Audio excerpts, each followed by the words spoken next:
Hi guys, today in this video I'm gonna show you how to fix the DNS server not responding on Windows 10, 8, 8.1 and 7. So first of all I wanna say to subscribe to my channel for other tutorials.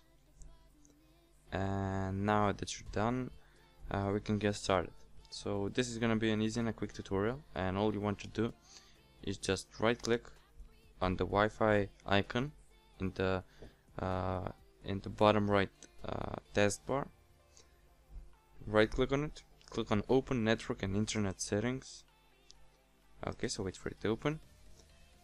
Now once you have the settings opened, you should scroll down and click on Change Adapter Options. So click on it.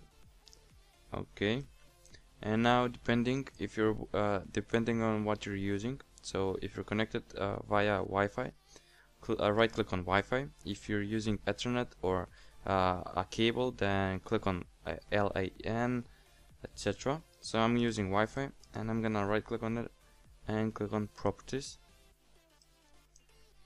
Okay, now what you want to do is just double click on IPv4, Internet Protocol version 4. So double click on it, so it should open. Once it opens, this should be the settings for you. So you should have obtained DNS server address automatically checked. What you want to do to fix the DNS server not responding is check use the following DNS server addresses, and what you want to do is type 8.8.8.8, and for alternate DNS server 8.8.4.4. Okay, so this is the Google public DNS server, so it's pretty safe and it's pretty fast.